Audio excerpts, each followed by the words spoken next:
Hello, welcome back to Priya cooking YouTube channel. ಇವತ್ತೇನು recipe ಮಾಡೋಣ ಅಂತ ನೋಡ್ಕೊಂಡು ಬರೋಣ ಬನ್ನಿ. ಇವತ್ತು ಈವ್ನಿಂಗ್ ಸ್ನ್ಯಾಕ್ಸ್ ಯಾವ ರೀತಿ ಮಾಡ್ತಾ ಇದ್ದೀನಿ ಅಂತ ನೋಡ್ತಾ ಇರಿ. ನೀವು ಈ ರೀತಿ ಮನೆಯಲ್ಲೇ ಮಾಡ್ಕೊಂಡು ತಿಂದರೆ ಒಂಥರ ಹೈಜಿನಿಕ್ ಆಗಿ ಇರ್ತೈತಿ. ಹೊರಗಿಂದ ತಂದು ತಿನ್ನೋದಕ್ಕಿಂತ ಬೆಸ್ಟ್ ಇದು. ಇದನ್ನು ಪೂರ್ತಿಯಾಗಿ ವಿಡಿಯೋ ನೋಡಿ.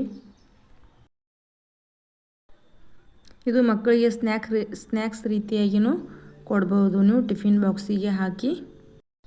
ಇದು ಏನು ಜಾಸ್ತಿ ಟೈಮ್ ಹಿಡಿಯೋಂಗಿಲ್ಲ, ಬೇಗ ಮಾಡ್ಕೋಬೋದು. ನೀವು ಈ ರೀತಿಯಾಗಿ ಮಕ್ಕಳಿಗೆ ಮನೆಯಲ್ಲೇ ಮಾಡಿಕೊಡ್ಬೋದು ಈಸಿಯಾಗಿ. ಟಿಫಿನ್ ಬಾಕ್ಸ್ ಅಥವಾ ಸ್ನ್ಯಾಕ್ಸಿಗೆ ಯಾವ ರೀತಿ ಮಾಡೋದು ಅಂತ ಪೂರ್ತಿ ವಿಡಿಯೋ ನೋಡ್ಕೊಂಡು ಬರೋಣ ಬನ್ನಿ.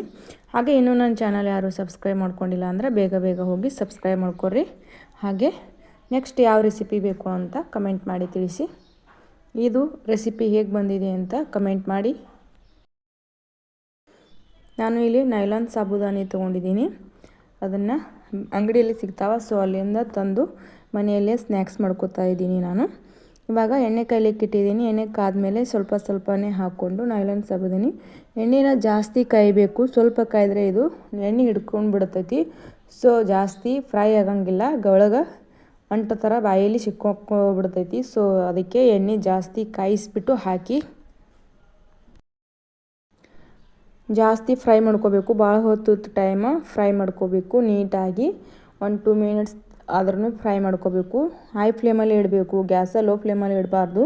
ಯಾಕೆಂದರೆ ಫ್ರೈ ಚೆನ್ನಾಗಿ ಬರುವುದಿಲ್ಲ. ಒಳಗಡೆ ಅಂಟ ಸಾಬೂದಾನಿ ಒಳಗಡೆ ಗಟ್ಟಿ ಇರ್ತದಲ್ಲ, ಸೊ ಅದಕ್ಕೆ ನೀಟಾಗಿ ಫ್ರೈ ಮಾಡ್ಕೋಬೇಕು.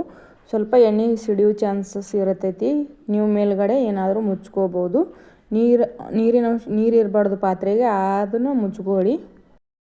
ಇವಾಗ ನಾನು ಹಾಕಿ ತೋರಿಸಿದ್ದೀನಿ ನೋಡಿ ಯಾವ ರೀತಿ ಬಂದಿದ್ದಾವಂತ. ಈ ರೀತಿ ದೊಡ್ಡದಾಗಿ ಬರಬೇಕು, ಚಿಕ್ಕದಾಗಿ ಬರಬಾರ್ದು. ಸೊ ಇವಾಗ ನಿಮಗೆ ಖಾರ ಬೇಕಂದ್ರೆ ಯಾವ ರೀತಿ ಮಾಡಬೇಕು ಅಂತ ತೋರಿಸ್ತಾ ಇದ್ದೀನಿ ನೋಡಿ. ನಾನು ಖಾರವಾಗಿ ಇರಬೇಕಂದ್ರೆ ನೀವು ಮೆಣಸಿನ್ಕಾಯಿನ ಈ ರೀತಿ ಎಣ್ಣೆಯಲ್ಲಿ ಫ್ರೈ ಮಾಡುವಾಗ ಮೆಣಸಿನ್ಕಾಯಿನ ಹಾಕ್ಕೋಬೇಕು. ನಿಮಗೆ ಜಾಸ್ತಿ ಖಾರ ಬೇಕಂದ್ರೆ ಜಾಸ್ತಿ ಹಾಕ್ಕೊಳ್ಳಿ, ಕಡಿಮೆ ಬೇಕಂದ್ರೆ ಕಡಿಮೆ ಹಾಕ್ಕೊಳ್ಳಿ. ಹಾಗೆ ಮೆಣಸಿನ್ಕಾಯಿನೂ ನೀಟಾಗಿ ಫ್ರೈ ಆಗಿಬಿಡ್ತಾವೆ. ಸೊ ತಿನ್ನೋರು ನೀವು ಈ ರೀತಿಯಾಗಿ ಫ್ರೈ ಮಾಡ್ಕೋಬೇಕು. ಈಗ ನೋಡಿದ ತಕ್ಷಣ ಬಾಯಲ್ಲಿ ನೀರು ಬರ್ತಾಯಿದೆ ಆ ರೀತಿ.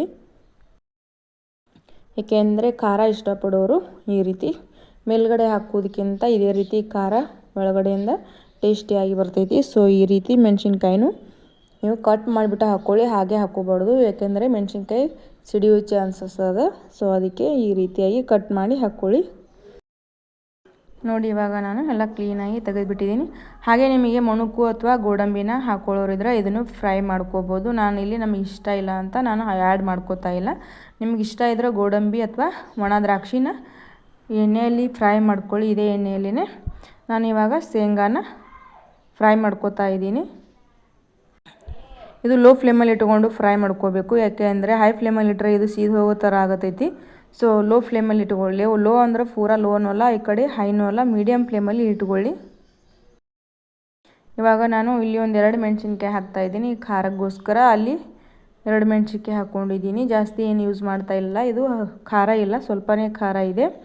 ಅದಕ್ಕೆ ಇವಾಗ ಈ ಕಡೆ ಫ್ರೈ ಮಾಡಿದ್ದೀನಿ. ನೋಡಿಲಿ ಈ ರೀತಿಯಾಗಿ ಕಾಣಿಸ್ತಾ ಇದೆ ನೈಲಾನ್ ಸಾಬೂದಾನಿ ಚೂಡುವ.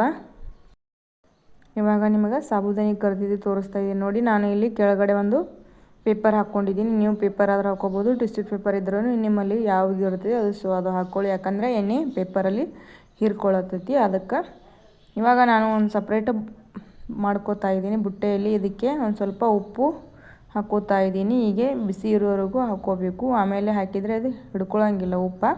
ಸೊ ಇವಾಗ ಬಿಸಿ ಇರುವಾಗ ಹಾಕ್ಕೋಬೇಕು. ನೋಡ್ತಿರ್ಬೋದು ನೀವು ಎಣ್ಣೆ ಎಷ್ಟು ಹಿಡ್ಕೊಂಡಿದೆ ಪೇಪರಿಗೆ. ಅದಕ್ಕೆ ಕೆಳಗಡೆ ಪೇಪರ್ ಅಥವಾ ಟಿಶ್ಯೂ ಪೇಪರನ್ನ ಯೂಸ್ ಮಾಡಿ. ಕರೆದಾದ್ಮೇಲೆ ಇವಾಗ ನಾನು ಶೇಂಗಾನ ಫ್ರೈ ಮಾಡ್ಕೋತಾ ಇದ್ದೀನಲ್ಲ, ಮೆಣಸಿನ್ಕಾಯಿ ನೋಡ್ತಿರ್ಬೋದು ನೀವು ಎಷ್ಟು ಚೆನ್ನಾಗಿ ಫ್ರೈ ಆಗಿದೆ. ಈ ಥರ ಫ್ರೈ ಮಾಡ್ಕೊಂಡ್ರೆ ತಿನ್ನಲಿಕ್ಕೆ ಟೇಸ್ಟಿಯಾಗಿ ಬರ್ತೈತಿ. ಮೆಣಸಿನ್ಕಾಯಿನೂ ತಿನ್ಬೋದು ನೀವು ಇಷ್ಟ ಇರೋರು. ಇವಾಗ ನಾನು ಶೇಂಗಾನ ಫ್ರೈ ಮಾಡ್ಕೊಂಡಿದ್ನಲ್ಲ ಅದನ್ನು ಹಾಕ್ಕೋತಾ ಇದ್ದೀನಿ. ಜಾಸ್ತಿ ಹೊತ್ತು ಹುರ್ಕೋಬಾರ್ದು ಶೇಂಗಾ ಎಣ್ಣೆಯಲ್ಲಿ, ಯಾಕಂದರೆ ಸೀದು ಹೋಗ್ಬಿಡ್ತೈತಿ ಬೇಗನೆ. ಇದು ಸ್ವಲ್ಪ ಕಲರ್ ಡೌನ್ ಆಯ್ತಂದ್ರೆ ತಕ್ಕೊಂಡು ಬಿಡ್ಬೋದು ಶೇಂಗಾ. ನೀವು ಜಾಸ್ತಿ ಡಾರ್ಕ್ ಕಲರ್ ಮಾಡ್ಕೊಂಡ್ರಿ ಅಂದ್ರೆ ಸೀದು ಹೋಗಿಬಿಡ್ತೈತಿ, ಅಂದ್ರೆ ಬಾಯಿಲಿ ಟೇಸ್ಟಿ ಬರೋಂಗಿಲ್ಲ. ಸೊ ಈ ರೀತಿ ಆದಾಗ ತಕ್ಕೊಂಡು ಬಿಡಬೇಕು ನೀವು. ಇವಾಗ ನೋಡ್ತಿರ್ಬೋದು ನೀವು ನಾನು ಎಲ್ಲ ರೆಡಿ ಮಾಡ್ಕೊಂಡಿದ್ದೀನಿ. ಈಗ ಶೇಂಗಾ ಕಾಳು ನಾನು ಹಾಕೋತಾ ಇದ್ದೀನಿ. ಇವಾಗ ಎಲ್ಲ ಮಿಕ್ಸ್ ಮಾಡಿಬಿಡ್ತೀನಿ. ಈ ರೀತಿಯಾಗಿ ಎಲ್ಲ ಸಪ್ರೇಟಾಗಿ ನೀವು ಇದರಲ್ಲಿ ಗೋಡಂಬಿ ಮತ್ತು ಮೊಣಕನ್ನು ಆ್ಯಡ್ ಮಾಡ್ಕೋಬೋದು ನಿಮಗೆ ಇಷ್ಟ ಇದ್ದರೆ. ಇವಾಗ ರುಚಿಗೆ ತಕ್ಕಷ್ಟು ಉಪ್ಪು ಹಾಕೋತಾ ಇದ್ದೀನಿ. ನೋಡ್ತಿರ್ಬೋದು ನೀವು, ನೋಡ್ಕೊಂಡು ಹಾಕ್ಕೊಳ್ಳಿ. ಉಪ್ಪು ಜಾಸ್ತಿ ಆಗಿಬಿಡ್ತೈತಿ, ಸ್ವಲ್ಪನೇ ನೋಡಿಬಿಟ್ಟು ಹಾಕ್ಕೊಳ್ಳಿ. ಇವಾಗ ನೀಟಾಗಿ ಮಿಕ್ಸ್ ಮಾಡ್ಕೊಳ್ಳೋಣ. ಉಪ್ಪು ಎಲ್ಲ ಕಡೆ ಹರಡುವಂಗೆ ಮಾಡ್ಕೋಬೇಕು, ಯಾಕಂದ್ರೆ ಒಂದು ಕಡೆ ಆಗಿಬಿಡ್ತೈತಿ, ಒಂದು ಕಡೆ ಆಗಂಗಿಲ್ಲಲ್ಲ. ಸೊ ಎಲ್ಲ ಕಡೆ ಮಿಕ್ಸ್ ಮಾಡ್ಕೋಬೇಕು ನೀಟಾಗಿ ಈ ರೀತಿನ. ಇವಾಗ ನೀವು ಲಾಸ್ಟಲ್ಲಿ ಸಕ್ಕರೆ ಬೇಕಾದ್ರೂ ಸ್ವಲ್ಪ ಮಿಕ್ಸರ್ಗೆ ಹಾಕಿ ಪೌಡರ್ ಮಾಡಿ ಹಾಕೋಬೋದು, ಸ್ವೀಟ್ ಇಷ್ಟಪಡೋರು. ನಾನು ಸ್ವೀಟ್ ಹಾಕೋತಾ ಇಲ್ಲ. ಬೇಕಂದ್ರೆ ಅದನ್ನು ರೆಸಿಪಿನ ಮಾಡ್ತೀನಿ, ಕಮೆಂಟ್ ಮಾಡಿ ಹೇಳಿ. ವಿಡಿಯೋನ ಇಷ್ಟ ಆದರೆ ಲೈಕ್ ಮಾಡಿ, ಶೇರ್ ಮಾಡಿ, ಹಾಗೆ ಹೊಸದಾಗಿ ನೋಡೋರು ಸಬ್ಸ್ಕ್ರೈಬ್ ಮಾಡಿಕೊಂಡು ನೋಡಿ. ನೆಕ್ಸ್ಟ್ ಯಾವ ರೆಸಿಪಿ ಬೇಕು ಅಂತ ಕಮೆಂಟ್ ಮಾಡಿ. ಇಷ್ಟ ಆದರೆ ಲೈಕ್ ಮಾಡಿ, ಶೇರ್ ಮಾಡಿ, ಹಾಗೆ ಕಮೆಂಟ್ ಮಾಡಿ. ಇಷ್ಟ ಆಗೈತೆ ಅನ್ಕೋತೀನಿ. ಓಕೆ, ಬಾಯ್.